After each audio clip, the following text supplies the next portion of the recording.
Hello, welcome to Granada Reports. We're live with the latest across the northwest. Hello there. On the programme this evening. Silence is not an option. A week on, the latest from the search for Olivia's killer, now one of Liverpool's sports champions, joins the call for justice. I'm only from 10 minutes down the road there and there's been a few murders here. It's not nice to know that people aren't safe even in their own homes. How a kidney transplant could save the life of a teenager from Lancaster. His mother fought a legal battle to keep him alive. Back to school in a cost of living crisis. How uniforms are being donated to help ease the pressure on families. Flying high in the Lancashire sky, how Peel Tower finally got its flagpole back. And in the weather, a meteorological change of season on Thursday, and the weather will change to suit. All the details coming up. So please stay with us. First, though, one of Liverpool's most popular sportswomen is adding her weight to the appeal for help to convict those responsible for murdering a 9-year-old girl in her own home. Yeah, UFC star Molly McCann grew up near Dovecote, not far from the house where a complete stranger shot Olivia Pratt-Corbell just over a week ago. Today, an inquest opened into Olivia's death, which heard how the girl was scooped up by police officers and rushed to hospital in the minutes after the shooting. Well, tonight there are renewed calls for people to come forward with information that could help police find those responsible, as Tim Scott reports. Even if the police have got to be in all the time, we cannot let it go quiet. I promise you. Baby's been killed in their house. It's horrific.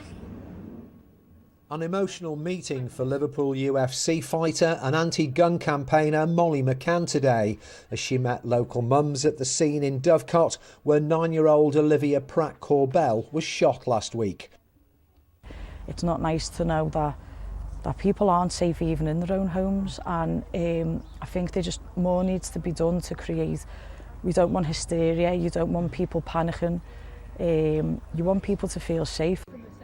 In the last few days, over 30 arrests have been made by police on Merseyside investigating the murders of Olivia and also those of Sam Rimmer and Ashley Dale. I've committed crime, organised crime across the UK, as far as London, and I think Merseyside police are by far the best at disrupting gangs and organised crime. Sicarius McGrath is an ex-gang member from Liverpool. He served time for gun offences and blackmail, but now helps guide youngsters away from crime. He told me how effective Merseyside Police's Matrix unit is in disrupting gang activity. When I come out of my house, I was being videoed by them, not covertly, they would blatantly video me behind me with a video camera, and they followed me all the way to Asda, and there was a big yellow van there full of them. Speaking hypothetically, say for example you're going to kidnap someone, you'd be scared to carry a weapon with you in case you were stopped by the Matrix or ARVs, and we did regularly used to get stopped daily, day in, day out. Sicarius also gave an insight into how little remorse some criminals feel for the victims of their crimes. Gang members very rarely have empathy, and I think gang members, if a child was harmed in the street, shot or stabbed accidentally, I think fellow gang members would try and cover the actions of that gang member to prevent arrest and to disrupt any investigation. What happened to Olivia, would that not change people's mindset? Would that not affect the gun culture in a city? People will be adamant on coming forward and giving information, and then there'll be people who are trying to, maybe perhaps around the suspect or the perpetrator, trying to cover steps to prevent any arrest or, disrupt an investigation. And back in Dovecote today, a plea from a local MP for gang members to help police catch Olivia's killer.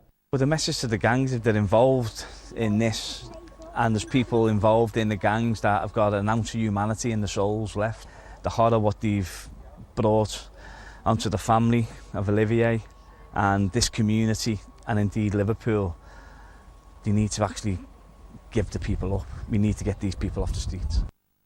At Olivia's primary school, staff are being trained by specialists to help answer questions from children when the new term starts next week. I do anticipate we will get some searching questions from children, and we need to be in a position to be able to answer those in a way that will reassure the children rather than concern them. An inquest into the shooting of Olivia was opened in Liverpool today. It was adjourned until January next year. Tim Scott, ITV News. Next, the teenager given the chance of life after a long legal battle. Yeah, he is 17-year-old William Verdon, who has a rare kidney disorder. He's now recovering from a transplant after a tough legal campaign by his mum. Yeah, she had argued to keep her son alive after doctors suggested end-of-life care instead of a treatment. William is now recovering in hospital with his family hoping for a brighter future. Victoria Grimes reports. I always knew he could do it, but I didn't actually think that he would get to transplant, if I'm being honest. But I knew if he did, he could do it, and he has. All Amy wanted was a chance for her son to live. And without a kidney transplant, William may only have had months left. Now he's got a fighting chance at much longer. His surgery went well, and so far the signs are good. Amy's been at his bedside at Manchester Children's Hospital throughout. But he didn't know that he was going for a transplant. He thought we were going on an adventure. When he come round after, like, say, half an hour, he looked around and he said, "Where have we been?" He whispered because he couldn't talk, "Where have we been?" And I said, "We've been on an adventure, and I picked you a kidney up on the way." And he had the biggest smile. But this was a transplant she had to fight for. The hospital didn't believe it was in William's best interests, but in March, a judge ruled that it was. You had an incredibly long and difficult journey to get to this point, Amy. Yeah. How do you feel today? It's not about winning, it's about what's right. Just looking back, it's been horrific. For almost a year, it's been horrendous. You know your child best, and you know if it's not right, it's not right, you know. I didn't listen for a second because I knew it wasn't right. I could never dream of just taking him home, palliative care, never. Just no. William has autism and ADHD. He's led a full and active life, but a rare kidney disease meant he was reliant on dialysis 4 times a week to keep him alive. And that wouldn't work forever. He needed a transplant, and fast. Amy was stunned when a donor came forward. Amazing that a donor was found for Yeah. William. How do you feel about that? It must have been so emotional. Just, I couldn't really believe it. I literally dropped my phone, dropped my glasses, and it was just, I couldn't believe it. I was like choking back tears. Obviously someone's died, haven't they, to save his life, and they've given the last thing that they could give, really. And I've no words, absolutely no words. Just thank you. You've saved my boy. So what does the future hold now? He'd get a normal life for a bit, even just a bit, you know. Go to college, carry on with his job, as he says. Just normal. We don't want anything special, just normal. Amy's now hoping William will be well enough to come home to Lancaster next week. Victoria Grimes, ITV News, Manchester. Yeah, we hope so too. In other news tonight, Manchester's mass COVID vaccination centre has closed. Since it opened at the Etihad in January last year, it's given 500,000 jabs. A new programme at GPs, surgeries and hospitals is being rolled out.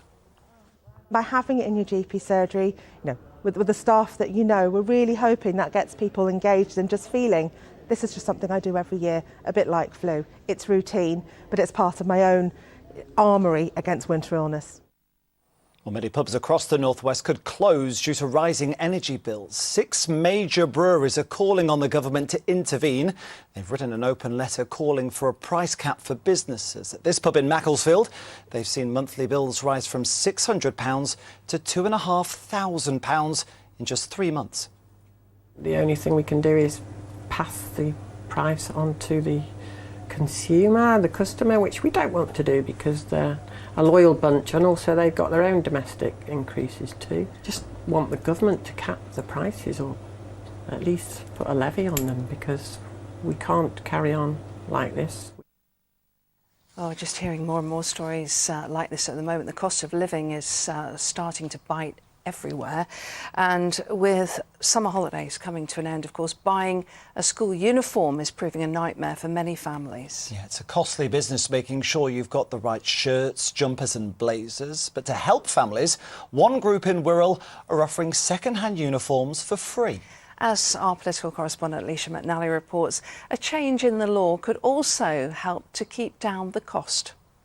It might be the summer holidays, but the cost of living crisis doesn't take a break, which is why this uniform shop in Birkenhead is doing things differently. Every item here is pre-loved and free. I wonder if you can help me, please. Of course. Yeah. Jeffrey's come in to help kit out his grandson. He says the costs of brand new uniforms are getting out of control. I think it's diabolical. I think it's disgusting. And with the electric gas going up, it's going to be really tough on a lot of people. So again, that's why this will help my daughter and my grandson. So I'm very pleased there are places like this for people to go to. This is one of 6 uniform hubs running across the Wirral. Demand has gone up 130% in a year. Volunteers here want to shelve the stigma of wearing second-hand for good. We see and we hear some desperate stories. There was a lady, she couldn't afford to buy a new skirt, so she came in, we had one in stock, it was exactly the right size, and she burst into tears and said she can actually afford to feed her family that week. And the fact that we are just recycling as well, it's something that we need to do to save the planet. And within the cost of living crisis, it's something it's essential to do. The government has now changed the law to try to keep costs down for families, after a bill brought to Parliament by the MP for Weaver Vale. I think the ayes have it, the ayes have it. This new term will be the first under the new guidelines, which state that schools should avoid having just one specialised uniform shop unless they can offer best value for money. To allow parents to shop around for cheaper supermarket options, the number of branded items should be kept to a minimum, and schools will have to make sure that second-hand uniforms are available for parents to buy. But there are concerns that the wording could be ambiguous. And having championed this bill through Parliament, Mike Amesbury feels more will need to be done. I've already seen some evidence of some schools, and I say some schools, with the head in the sand. So, there are far too many items that are branded, blazers, ties, caps, even socks, would you believe it? In some cases, there's certainly not a minimum. I look forward to testing this law, the strength of this law, to ensure that people are playing ball. Back in Birkenhead, that's something parents might have to wait for as schools iron out how to apply the law. We've got quite a stringent requirement for uniform, and altogether it probably would have cost us about £500 if we were to buy it all separate. Yeah, it's definitely a bit tricky with all the food costs and the energy costs, and we're kind of battening down the hatches. There are now calls to go even further, to scrap VAT on uniforms to try to lower costs and take strong action against schools that don't comply with branding rules. That will be homework for the next Prime Minister, who, along with thousands of North West pupils, also has their first day next week. Leisha McNally, ITV News. Oh, well, that was Wirral, but Mike Holden's been in touch to say Burnley Together has also opened a hub where people can donate old school uniforms with collection points in community centres across the town. They are hoping to continue into autumn so that they can collect and distribute winter coats as well. Well done to Burnley Together. Yeah, absolutely. Jez Martin has also been in touch. He said, I grew up in the 70s with my mum on a widow's pension, so I grew up in poverty, but at least my mother could feed and clothe me without food banks. What country is this? Yeah, thanks for getting in touch, and please do keep your thoughts coming in. Well, as we've been hearing there, the cost of living is impacting so many of us. But tonight a rally is taking place in Manchester by the Enough is Enough campaign group. So let's cross live to Manchester Cathedral where we join Zoe Muldoon. Zoe, what's the idea behind this? Well, tonight's rally is one of just many taking place across the country, organised by campaign group Enough is Enough. You might have heard a bit about them over the past few weeks. It was set up in the face of the cost of living crisis in a bid to fight just that. Low wages, rising bills, food poverty, and what they say is a society run only for the wealthy elite. Now, someone that can tell us a little bit more about this campaign and what we can expect from the rally tonight is Eddie Dempsey from the RMT Union. Eddie, tell us, what do you hope to achieve with this? Well, right now, everyone in this country is feeling the pinch. We've seen falling living standards for 30 years. We're now in the sharpest decline of living standards out of any of the G7 countries, when prices are going through the roof and so are profits. So what we need is people to come together and to force the politicians to do the right thing. When the banks were in trouble in 2008, they soon came up with the policies and the money to sort that crisis out. When we had the health emergency, it was the same thing. Well, right now we're facing a crisis as big and as more important than the previous two, and we need it answering by the politicians. And if they can't come up with the solutions themselves, then we're going to organise people power to force them into that position. We've just been hearing from parents who are really worried because they can't afford to buy their kids' school uniforms. What do you think about that? Well, I'm worried about them. I'm worried about the older people this winter. Can they afford to keep their warms home? I look around and I see such a huge number of people that are in work and are in poverty. We see people having their low pay subsidised by benefits, their higher rents subsidised by housing benefit, and this has got to stop. It doesn't have to be like this. We're in the 6th richest economy on the planet. Right now, people at the top of the economy have never seen more wealth. Profits are going through the roof, the rich just keep getting richer. So we want to see a rebalancing in the economy. We want to see it treated like the crisis it is. And if the politicians won't come up with the policies needed to answer those questions, and we're going to force them into doing it. We've had lots of strikes over this summer, which obviously affects a lot of people. It's very disruptive. Do you understand people's frustration? Well, I think people are frustrated during strike days, but I think they're frustrated every other day of the year. When you can't afford to pay your bills, when you can't afford to do the weekly shop, when you can't afford to pay your rent or your energy, and your kids are struggling going to school, you're frustrated then. And that's been going on for far too long. We need to sort this economy out, and we need profits to come down, wages to go up, we need energy and rents capped, and we need to sort out the issues that are important to people. And we can do it. We really can. The money's there, the wealth is being created in this economy. We just need to redirect it away from the profiteers and into the pockets of ordinary British working people, and that's where it needs to go. Eddie Dempsey, thank you. Well, as you can see, people are starting to gather for this event now. A sense of momentum building with this campaign that says enough is enough and won't stop until there's change. It's over there at Manchester Cathedral. Thank you so much. Well, let's take a look at what's still to come on the programme tonight. We meet the man who ran a few ideas up the flagpole to bring more visitors to the historic Peel Tower. And the weather's taken a bit of a pull with a quiet couple of days in store. There's a distinct whiff of autumn in the air, and the weather is going to change to fit the new season. All the details coming up shortly.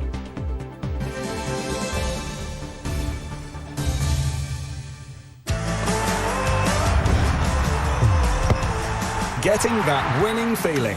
FOW, sponsors of the Granada Sport Report. Well, at least autumn brings lots of football with it. Everton are facing Leeds tonight, still looking for their first win of the new Premier League season. Meanwhile, Manchester United have reached an agreement with Ajax for their Brazilian forward Antony. Subject to a medical, the 22-year-old will become the 5th new player at Old Trafford this summer. He'll cost around £85 million. And here's what's still to come on the ITV News at 6:30 with Lucrezia. Coming up, as energy costs rise, business leaders warn of mass closures. Pub bosses urge the government to act to avoid irreversible damage. The call for international help as devastating floods submerge much of Pakistan. The long goodbye, Serena Williams on court at the US Open. And more revelations from Meghan as she meets Mariah. Join me for those stories and more at 6:30. Well, back here it was a monument built to honour a man born in Bury who not only became Prime Minister but also founded the Metropolitan Police Force. If you paid attention in history at school, then you'll know it is Sir Robert Peel. Now, Peel Tower is a famous landmark built in his memory, but the one thing missing in recent times has been a flag and flagpole right at the top. Today, however, that wrong was righted. So we needed a brave and intrepid reporter to scale some dizzy heights for this one. Instead, we found a man with a legendary fear of heights, Paul Crone. Peel Tower, high above Ramsbottom, stretching 123 feet into the sky and offering stunning views of the area. But the one thing missing is a fitting flag or a flagpole for the structure built back in 1852. Cue local man Trevor Davis, who has the answer in 2022. Our Trevor had a flag, a flagpole and a team to get to the top via 170 steep steps. Oh, and me, heights, just what I need. At the top of Peel Tower, the team who had donned their Bobby's hats set to work on flying the flag for Bury and Ramsbottom. I wasn't far behind, a couple of minutes tops. And there was time to admire the tower built to honour Sir Robert Peel, a legend in these parts, and a building which has become a dramatic part of the landscape. Nowadays, building isn't like this. It doesn't last like this 170 years. This place is going to be up here in another 170 years. As the awesome views were appreciated from the top, and they don't come better than these, the tower has its own fascinating history. Now here's a great story for you. During World War II, the tower was used as an observation point, and one night a German bomber tried to destroy it, dropped 2 bombs, both missed only by a few hundred feet, and the bomber itself narrowly missed, hitting the tower before disappearing off into the night. And look, you can still see one of the bomb craters. Back at the top, things were looking up, literally.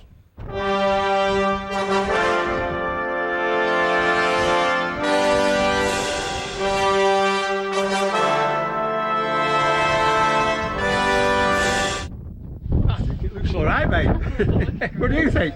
That's good. I've got my eyes shut. I don't care. All right, well, that's okay, mate. Trevor and his team have even installed 2 cameras at the top, which can be viewed at the local tourist information centre. I did get back down to terra firma eventually, but what a grand sight now for locals and visitors. Peel Tower sorted. Paul Crone, ITV News. Yeah, look out for that flag on top of Peel Tower. What amazing views that you missed, Crony. Let's get the weather now from Emma. Mum, wet wipes, toilet or bin? Bin. Why? United Utilities sponsors ITV Granada weather. Hello there, hope you had a good day. It's the meteorological start of autumn on Thursday. Yes, I know, I can't believe it either. There are hints of those autumn vibes in the forecast, and after a fine couple of days, the weather is going to change to suit and fit the bill. It's going to be a wet and windy weekend. We start to feel those changes on Friday, so let me show you what's happening.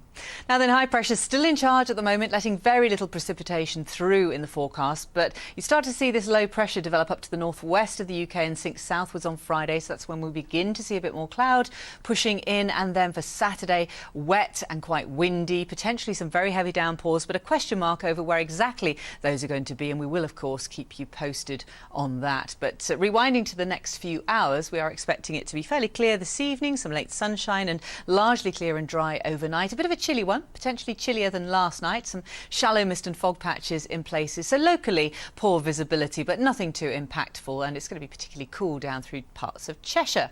There is sunrise and sunset times for tomorrow. Sun's up at 6:17, sets at 8:04, and tomorrow morning, well, there will be some sunny spells around, mist and fog burning off quite quickly. Now there's a bit more chance of seeing a shower than there was today. An odd one could be a little bit sharp, but largely dry again and actually feeling pretty good in the sunshine. 21 is 70 Fahrenheit, and then for Thursday, fairly similar, although a little bit more in the way of cloud around, potentially possibly an isolated shower over the tops of the Pennines. For Friday, a bit more in the way of cloud, and for Saturday, that's when the big breakdown is, and the unsettled, changeable weather looks like continuing right the way through the weekend into next week. Bye-bye. Cleaned up well. United Utilities sponsors ITV Granada weather. Yeah, thanks, Emma. Well, that's nearly it, but over the weekend, a very special statue was unveiled in Lytham. Yeah, it's of a man who was always a great favourite of ours at Granada Reports, a man who always made us smile, the late, great Bobby Ball. And it was his lovely wife, Yvonne, and his old mate, Tommy, who did the honours. I remember him pulling his braces, rock on Tommy, yeah, you'll do for me, cocker, all that sort of thing. It's like he's still here. If I do anything, like this, for instance, I'm looking down, it's like, where is he? I can grow tash, you know. No, forget it. Yeah, and this is a wonderful day for him, this is fabulous. Yeah. Just you and me, come on and sing, together we'll be okay. Yeah, how fantastic, and good to see Tommy still rocking on. Yeah, lovely to see. And that statue looks so very like Bobby. They've really got that right, haven't they? They have, because it can either be really right or really wrong. You always think of that Ronaldo statue, don't you, when it's really bad and really awkward. Yeah, that was an absolute shocker. But if you do get the chance, if you're in Lytham, Go along and see the statue. Get your picture taken with the fab Bobby Ball. I know I'll be doing that next time. Anyway, from us, good night. Bye-bye.